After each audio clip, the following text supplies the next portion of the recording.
I was surprised the first time I came across this, and that takes you up to the refuge, the Prati. Keep going from that and you start coming across this scene almost on a daily basis, that you're coming closer to the coast, and every time the wind wafts in from the coast, all the gaps fill up with cloud, and then they fill up so much that all the peaks get covered as well. So you have this thing as you're following the route, you're in and out of the mist, and in some places the path is so bizarrely twisted and convoluted, you're looking out for those red white markers all the time just to keep on course.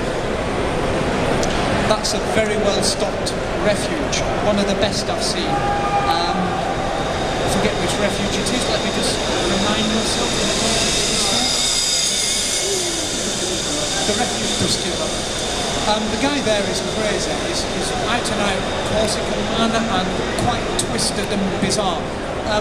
He has all this stuff, and when he starts running low on something, it's immediately restocked before you even realise he's done it.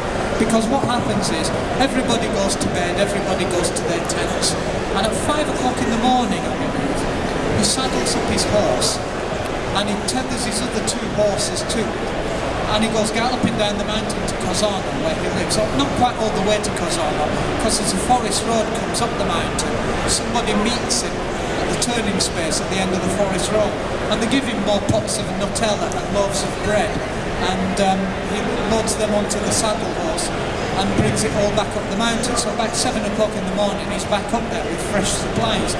So anything he's run out of in the evening, he mysteriously has it available at 7 o'clock in the morning, and you're thinking, hang on, he didn't have any big tub of Nutella last night, and now he's got, you know, a dozen packs of it. That's how he does it. But he also does a Pony Express, because if you want to write postcards, he's got the postcards and the stamps. So you buy the postcard, you buy the stamp, you stick the stamp on the postcard, you say, wish you were here, it's absolutely stunning, and you give it to him that night. When you see him at 7 o'clock in the morning, he's already delivered that, because he's taken the postcards down, Pony Express, taken them down and given them to his friend in the Jeep. He's taken them down to Cicerone and put them in the postcards. So it's great, that's you can get in touch with the rest of the world, which is something you don't normally do anywhere on the GR20. Meanwhile, the wind continues, and it's actually high up, it's always on a crest. When it gets rugged, you're sort of zigzagging in and out of this thing. It goes by 2 names, that, the Crête du Monde, the crest of the world, and you really do, you feel like you're on top of the world up there.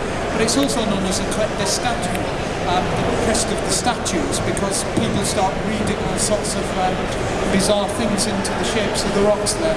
And then you hit this place, the Plateau di Cicerone. The first time I ever saw